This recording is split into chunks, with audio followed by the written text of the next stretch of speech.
Selamat datang dalam podcast Polisi Oh Polisi. Kami ada untuk membahas tentang polisi, pekerjaan polisi, dan permasalahan polisi.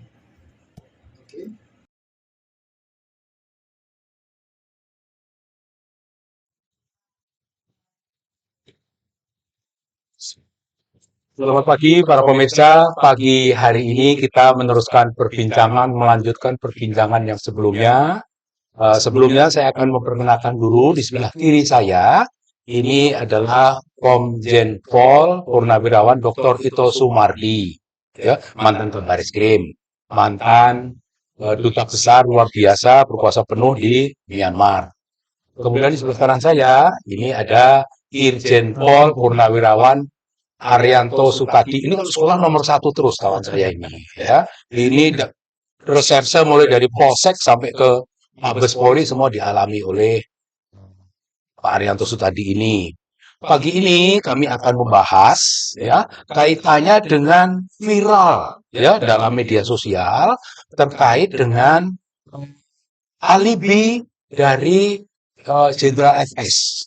Ya, masyarakat banyak mempertanyakan eh, tentang apa benar waktu kejadian itu Jenderal FS itu sedang tidak ada di tempat sesuai dengan apa yang diberitakan oleh eh, divisi humas, ya. Di televisi kita bisa melihat semua. Yang pertama saya ingin bertanya, ya, yang pertama saya akan bertanya sama Saryanto nih. Sepengetahuan Mas Arianto,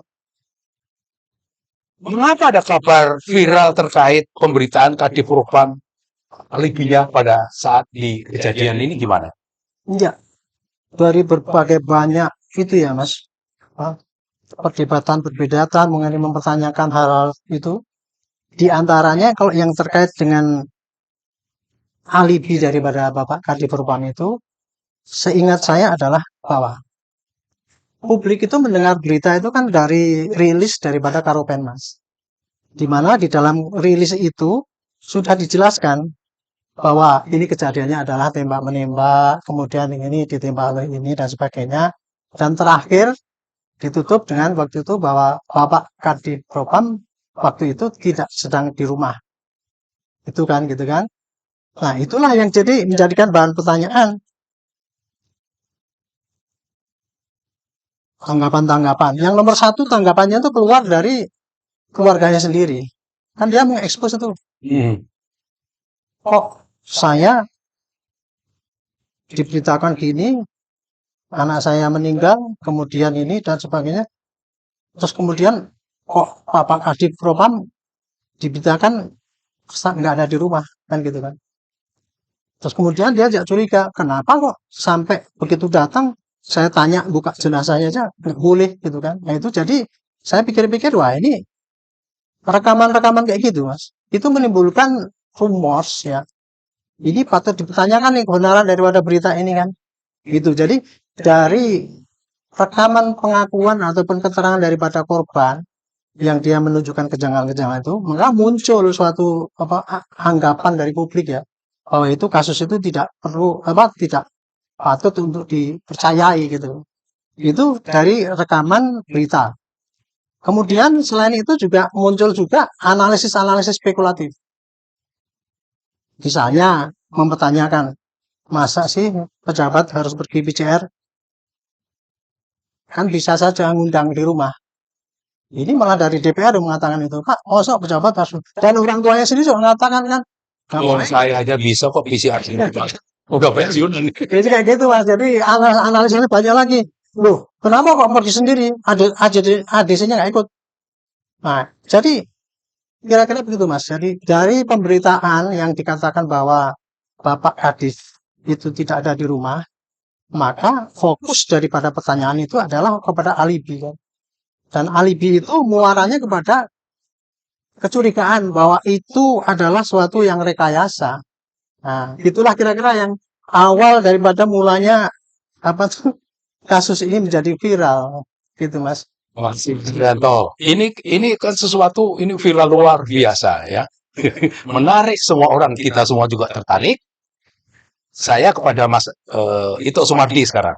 Ini kejadian hari Jumat. Kenapa kok polisi merilisnya itu baru hari Senin itu tidak wajar, tidak seharusnya demikian.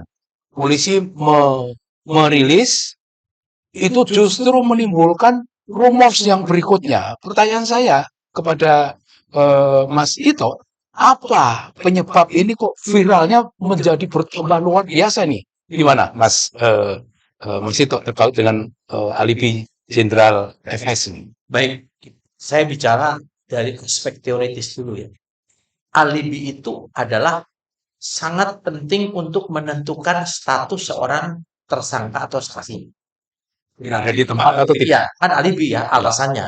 Nah, sehingga pengecekan alibi itu akan menentukan apakah dia dalam satu perbuatan atau peristiwa itu, apakah dia berada di sana atau tidak berada di sana. Kalau tidak berada di sana, berarti yang bersangkutan adalah bukan kebohongan, memberikan keterangan tidak benar. Untuk menentukan alibi seseorang ini banyak. Yang paling penting pertama adalah bagaimana kemarin sudah diungkap kecepatan mengolah TKP. Contohnya misalnya ada CCTV. Kalau sudah ada CCTV dihitung kapan, jam berapa, di mana diambilnya. Jadi orang itu tidak bisa mengatakan bahwa dia berada di tempat lain. Alibi itu bisa dilakukan seseorang apabila tidak ada bukti-bukti pendukung yang bisa menentukan bahwa orang itu ada di sana atau tidak. Jadi ini kasus ini menjadi rumit karena bukti-bukti pendukung yang lain yang bisa secara nyata menunjukkan seseorang itu tidak bisa mengelak lagi, tidak bisa membuat alibi, itu tidak ada. Sehingga dia membuat alibi. Nah, sekarang kan beredar ya, tinggal membuktikan saja. Kalau memang alibinya dia itu sedang melakukan satu kegiatan, di mana, kapan, bersama dengan siapa orang yang ditemui. Itu kan tinggal diurut saja ya. Saya kira ini yang saya yakin sudah dilakukan oleh tim khusus sehingga bisa menentukan dalam perkembangannya sekarang ini, oh ternyata kasusnya sudah mengerucut. Tapi sebagaimana disampaikan kemarin oleh Mas Bekto, Mas Arianto, Mas Susto ya bahwa kalau kita berbicara satu-satu maka nanti logika kita meloncat-loncat gitu. Olah TKP, alibi. Nah, alibi ini adalah satu kesatuan dari satu peristiwa yang bisa menentukan orang itu terlibat atau tidak. Ya, itu tidak bisa dibantahkan. Nah, untuk mengeceknya, maka tadi dia ada di mana, bersama dengan siapa, sedang apa, kemudian dituangkan dalam berita acara pro justisia. Sehingga alibi inilah yang nanti akan dipakai di proses peradilan untuk menentukan status. Ngeceknya itu untuk apa? Pakai apa, Pak? Ngeceknya bahwa ini kejadiannya begini-begini itu Harus didatangi, Pak. Jadi, terus ditanya. kemudian ditanya kepada orang itu. Atau kita menggunakan yang seperti CCTV ya. Kalau sudah ada CCTV, saya kira sekarang zaman medsos ini udah nggak bisa lagi orang berbohong, gitu kan? Nah ini Kan memang ada CCTV kan di situ kan? nah, kan pertama kan CCTV-nya tidak ada. Karena Oh. tidak ada, Diberitakan tidak ada. ya diberitakan tidak ada atau rusak, sabotir kan. Hmm. Kemudian ada juga mengatakan mungkin CCTV-nya katanya bukan dari tembak-tembakan, CCTV-nya yang mesti katanya. Nah, Sindirannya gitu ya. yang jadinya demikian. Nyatanya kan sekarang CCTV ada. Tinggal kita cek. Nah, ini yang berbahaya. Kalau memang CCTV-nya ada, bisa merekam semua kejadian di sana, alibi orang akan terpatahkan. Nah, kalau alibi orang terpatahkan, maka jelas kita sudah bisa mengatakan orang ini diduga terlibat langsung Atau berada di TKP. atau berada di TKP. Kan Ya. kalau ada alibi mengatakan saya tidak ada di sana, ternyata kenyataan ada di sana, pada saat kejadian itu terjadi, ya otomatis kan kita harus menyampaikan bahwa orang ini bisa menjadi saksi atau terduga pelaku. Ya, jadi rangkaian peristiwa ini sangat penting untuk mengecek alibi. Ya, masyarakat itu kan selama ini kita hanya ribut masalah peristiwanya. Tetapi bagian dari peristiwa itu yang sangat penting untuk membuktikan apakah peristiwa itu terjadi, siapa yang melakukan, siapa menjadi korban, siapa menjadi saksi, itu sangat penting dari tadi pengolahan TKP yang didukung dengan alibi. Saya kira itu. Jadi saya ingin menambahkan Mas, jadi kesimpulannya kan gitu. Logika yang berkembang di masyarakat itu logis ya. Kalau mau menanyakan tadi loh, kok CCTV kok nggak ada, kok dicopot, kemudian kan itu dan sebagainya. Itu kan logika yang berkembang di masyarakat kan itu kan. Dan saya kira ini bukan suatu rumors yang mengada-ada, yaitu akibat daripada kondisi yang demikian itu kan, jadi masyarakat bertanya ya, kira-kira gitu ya Mas? Iya, Nah, itu. betul. Ya, Karena alibi juga penting untuk membuat rekonstruksi. ya, Jadi rekonstruksi itu sangat ditentukan dengan alibi orang. Nah, jadi sekarang biarkan orang boleh boleh ngaku dia di mana tidak. Semua orang tidak akan mau kalau ngaku. Mungkin penjara sudah penuh kan Mas. Untuk membuktikan orang itu supaya dia tidak bisa lari daripada kenyataan, maka dibuktikan dalam penetapan. Jadi untuk kasus ini ya, berkembangnya pendidikan di sana itu yang akan bisa menjawab keganjilan-keganjilan di masyarakat salah satu adalah dengan alibi. Salah satu contohnya Mas Arianto. Saya pernah jadi ajudan. Ajudan itu ada ajudan dinas, ada ajudan standby. Ajudan dinas ini tidak ada namanya apa waktu yang dia tidak melekat langsung sama pimpinannya. Karena Ya. tugasnya dia kan harus bukain pintu, bawain tas, mencatat kalau ada peristiwa penting. Ya. Tadi kan menarik yang disampaikan oleh Mas Arianto bahwa apa yang menjadi pikiran masyarakat ini kan keganjilan ya. ya jangan, misalkan jangan. Yang harus dijawab gitu. Betul. Karena masyarakat juga ingin mendapatkan penjelasan. Dia kalau melakukan PCR di mana? Siapa yang mendampingi? Siapa petugas yang ambil apa namanya sampel yang bersangkutan? Jam berapa? Terkait dengan nanti apa tempus deliktinya dari kejadian itu kan? Dan namanya PCR Iya. itu masuk sistem peduli lindungi. Kan sudah dibuktikan oleh Bekto. Nah, kemudian Mbak Bekto langsung membuktikan bahwa kalau orang positif PCR langsung dia masuk ke dalam Sistem sistem peduli lindungi. dilindungi kan. Iya. Sehingga itu pun merupakan pembuktian alibi Mas. Iya. Pembuktian alibi loh. Iya, iya. Sehingga mungkin itu ya. Oke, terima kasih banyak Mas Ito. Saya kembali kepada Mas Arianto. Ini situasi itu kan berkembang terus, berkembang, ya penyidikan berkembang, spekulasi juga berkembang, spekulasi berkembang. Menurut pengalaman Mas Arianto jadi polisi luar biasa dari tamtama sampai jadi jenderal. Ini Mas Arianto ini, ya. Itu sebaiknya menurut Mas Arianto apa yang harus dilakukan oleh Polri, Mas? Ya, saya ini mengalami kasus yang seperti ini dulu waktu masih tamtama juga mengalami Mas, yaitu tahanan yang mati di tahanan polsek. Ya. Beritanya waktu itu belum ada ini dan sebagainya, viral sampai berseri di koran itu sampai 14 hari terus muat itu terus. Jadi dari pengalaman itu dan dari teori yang saya pelajari gitu ya, dari pengalaman mulai dari bawah sampai atas itu, maka kalau menghadapi kayak gini ini polisi seharusnya nomor satu gitu ya, meredam jangan sampai ada berita-berita yang liar di lapangan. Maka yang harus disampaikan pada polisi adalah di samping dia melakukan penyidikan, dia harus memberikan penjelasan-penjelasan. Terutama kalau ini penjelasan yang janggal. Itu tadi misalkan tadi kan Pak Ito kan bilang alibi itu ditentukan oleh CCTV dan sebagainya. Nah ini diberitakan CCTV-nya nggak ada. Yang itu nggak ada, dicopot sambil petir atau diganti atau disembunyikan. Nah gitu kan. Itu kan jadi gitu kan. Iya. Mestinya itu diberitahukan. Nah selama ini mungkin waktu itu polisi belum bisa berbuat yang tidak sadar ya bahwa ini menjadi perhatian. Kalau disita kan boleh. Boleh, padahal itu Harus diberitahu. kalau memang Berapa itu, Mas. Ya. Kalau menurut perhitungan kita terus CCTV itu ya pasti disita oleh polisi dong, pasti itu. Tapi alhamdulillah kemarin disebutkan CCTV ada. Nah, ini bagus. Saya pikir Ya, mestinya ini dijelaskan dari dulu sehingga tidak viral panjang-panjang ke sana sini gitu. tidak Itu menjadi masalah di masyarakat. Jadi iya, misalnya CCTV itu sekarang sedang diamankan untuk melihat untuk menganalisa kejadian yang terjadi. iya gitu ya. Selesai masyarakat Selesai. bilang kalau misalnya CCTV hilang, kemudian tidak ada tapi disambar petir, misalnya. Padahal mungkin kalau nyambar petir dari mana gitu ya, kita bingung juga. Karena sepanjang itu CCTV memang tidak ada tapi diambil oleh penyidik. Itu sudah memofdulnya kayak gitu kan. Iya, iya. Tapi kan masyarakat bertanya-tanya karena waktu itu loh ini kok CCTV hilang nggak dijawab oleh polisi kan? Izin pengadilannya di mana? Nggak ada. Iya. Kalau pengadilan nggak usah izin masih tiap dulu baru minta Boleh. jual kan? Boleh. Tapi itu mestinya diceritakan aja pada masyarakat itu yang bisa berkembang. Contohnya ini maksud saya para satu polisi itu harus bisa memberikan penjelasan kepada masyarakat mengenai kejanggalan-kejanggalan. Yang kedua adalah memberikan keterangan yang realistis. Artinya mudah dimengerti. Dipahami oleh masyarakat. Jadi kalau kita memberikan keterangan nanti pokoknya scientific crime investigation, Oh itu apa? Kan gitu kan? Polisi sendiri saya yakin tuh belum tentu tahu tuh Mas. Ya. Tamatan Sabah atau tamatan AKB lah coba suruh ceritakan scientific crimes belum tahu tuh apalagi masyarakat kan gitu kan. Kecuali nonton film serinya. Coba bisa Mas. Jadi tapi arti daripada kita akan melakukan scientific crime investigation saya aja susah begini. Jadi itu memang apa susah. Nah, terutama di sini ya yang perlu dijelaskan karena itu tadi kita fokusnya pada alibi.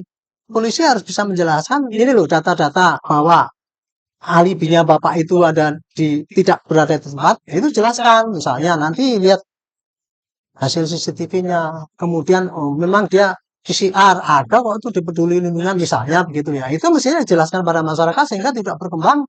Itu tadi pertanyaan, masuk si jenderal harus datang ke PCR, kenapa nggak pada petugasnya saja?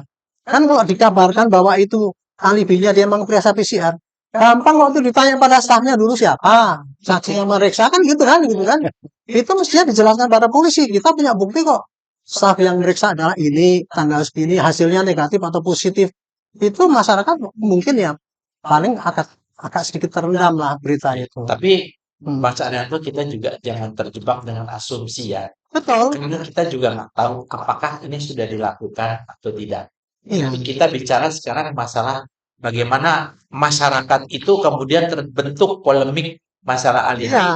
Saya kira ini yang kita sampaikan. Betul. Tapi apa yang kita sampaikan ini belum tentu juga istilahnya tidak dilakukan. Mungkin saja oleh ini dan mungkin saja benar. Kita kan nggak tahu ya. Tapi kan harus disampaikan kepada masyarakat. Ya, jadi kalau disampaikan ke masyarakat itu dalam arti kata tidak menyampaikan hasil, tapi kita saat ini kita juga sedang mengecek namanya alasan untuk melaksanakan PCR sebagai alibi dari yang bersangkutan. Tapi Mas itu ya, gara-gara mau dicek inilah yang jadi blunder. Karena sementara kita lagi mau ngecek, sudah diumumkan bahwa itu tidak ada Ya, padahal itu kan kesimpulan yang terus itu yang bikin viral. Pertanyaan saya berikutnya, mohon maaf. Ya. Pertanyaan saya berikutnya kepada Sito nih. Mas saya belum sempat tadi.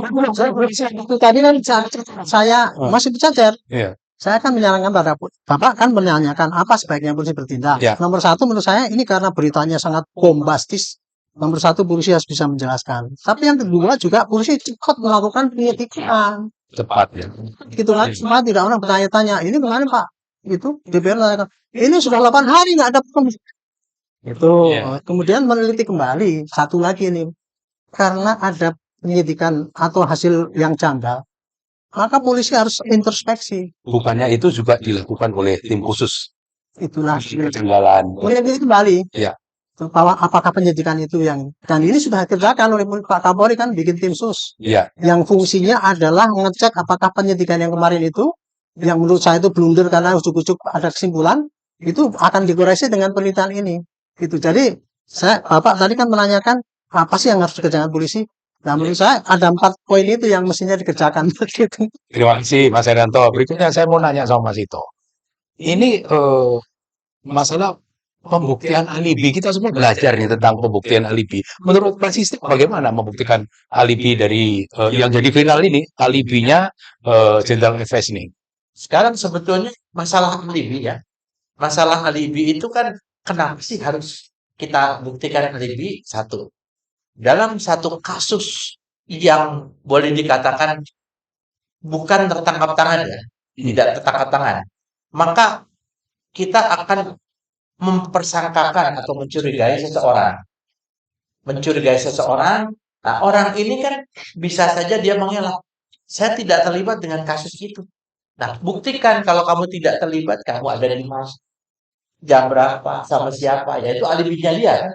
Tapi kalau tertangkap tangan kan kita tidak bisa tidak perlu ada alibi. Alibi jelas tertangkap aja. Kasus-kasus yang tidak tertangkap inilah kita butuhkan alibi. Untuk kasus ini kan kita tidak tahu apa yang terjadi. Iya. Ya, sangat tidak tahu. Apalagi dalam pengolahan TKP-nya itu kan ada jeda waktu sampai dengan rilis ya. Ini sesuatu yang tidak lazim. Ya, kemarin sudah dibahas kan, harusnya supaya tidak rusak kita harus polish line, tidak ada dan lain sebagainya. Nah, sekarang kita sedang menguak masalah ini Dan saya merasa ada progres yang sangat baik. Contohnya Pak Kapolri langsung menonaktifkan Pak Irjen FS, menonaktifkan salah satu pati ya dalam hal Karoplaminal. Karopaminal dalam hal masalah etis. Ya dari aspek etis kan. Satu lagi adalah Kapolres Jakarta Pusat dalam hal profesional. Karena apa? Kan tentunya tadi sampaikan Mas Arianto, kalau kita ingin menyampaikan sesuatu secara jelas, masyarakat tidak akan bertanya-tanya. Tapi masyarakat ini kan di dalam mindsetnya tuh ada satu kasus. Kok kayaknya ganjil banget, sederhana banget orang lapor, kemudian terjadi tembak-menembak, selesai. Nah, berkembang sekarang setelah ada dari teman-teman dari lawyer ya, di mana dia menemukan dugaan adanya penganiayaan berat sampai dengan pembunuhan sehingga mereka melaporkan. Dari hasil lawyer ini karena kan laporan polisi harus dilengkapi dengan bukti ya, kalau enggak tidak mungkin kita tindak lanjuti. Kemudian disinilah ditindaklanjuti oleh tim khusus dengan rencana melakukan otopsi ulang. Saya perlu penjelasan soal tadi ini seorang pati melakukan pelanggaran kode etik. Ya. Apa bisa dikunci ini hanya kode etik saja? Karena kode etik kan bisa juga berimplikasi kepada disiplin, berimplikasi kepada pidana. Iya. Karena kalau perbuatannya yang dia melanggar etik itu kan bisa menjadi pidana juga karena dianggap merintangi pendidikan. Betul. Kan bisa sangat betul. Artinya tidak bisa hanya kunci Ya. itu pelanggaran kode etik saja. Setelah ini kan tentunya yang bersangkutan istilahnya tidak memberi kesempatan. Kan sudah ada prosedurnya kalau ada pemberian jenazah, apalagi anggota kita ya sesama anggota Polri memberi kesempatan kepada keluarganya untuk melihat terakhir kali kan. Kan sangat aneh gitu misalnya kan kalau orang yang tidak boleh lihat misalnya kalau kena COVID atau ada penyakit menular yang sangat membahayakan. Kalau ini kan hanya meninggal karena masalah tembak-menembak. Artinya ini nanti akan dikembangkan. Apakah kan sekarang muncul di dalam asumsi kemarin ya Mas Arianto orang bilang ini harus diungkap masalah persekongkolan jahat. Boleh-boleh saja. Tapi kita harus buktikan gitu apakah itu terbukti atau belum. Makanya di dalam masalah ini harus kita selalu ingat harus selalu dikedepankan azas praduga tak bersalah. Yang kedua yang tadi disampaikan oleh Mas Dr. Pak Mas Arianto, kita harus percaya dengan Polri saat ini ya. Karena progres report yang kita ikuti ya sebagai purnawirawan Polri yang berkecimpung di reserse ini sangat baik sekarang ya. CCTV ditemukan, diizinkan untuk melakukan otopsi ulang, dilakukan olah TKP pengembangannya kan, ditetapkan orang-orang yang diduga mungkin terkait ini dinonaktifkan. Ini sudah bagus sih ya. Paling tidak sudah menjawab kalau dikatakan satu namanya puzzle. Bagian-bagian puzzle ini sudah disatukan. Mudah-mudahan terwujud. Ya, mudah-mudahan nanti mozaiknya ketemu. Oh ini loh kasusnya ternyata ini. Ini kan sebetulnya ibaratnya puzzle yang tersebar kemudian dijadikan satu-satu sampai ada mozaik. Mozaiknya apa? Peristiwa tragedi di Rumah Jenderal di Duren 3. Terungkap masyarakat nyala-nyala. Terima kasih ya. Mas Arianto, kita lanjutkan lagi. Polisi menyatakan di dalam rilisnya ini alibinya begini.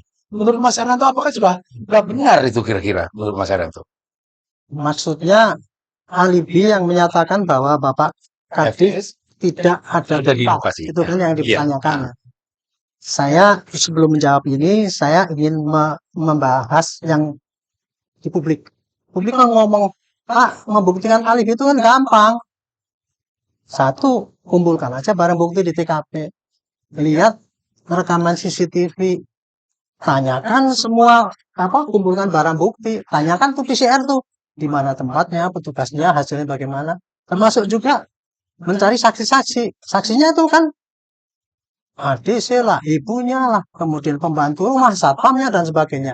Kan gampang kan itu kan. Kalau itu ketemu bisa mudah dijelaskan bahwa memang alibinya kayak gitu. Nah ini kan sayangnya kan tidak dijelaskan oleh polisi selama ini yang detail kayak gitu. Menunggu nanti hasil pengolahan jawabannya kayak gitu.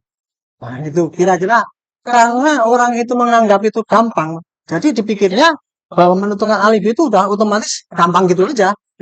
Padahal ya kalau ditanya apakah alibi yang sekarang dikatakan oleh Karo Penmas itu bahwa tidak ada di tempat, itu saya nggak bisa menyatakan, oh itu pasti benar.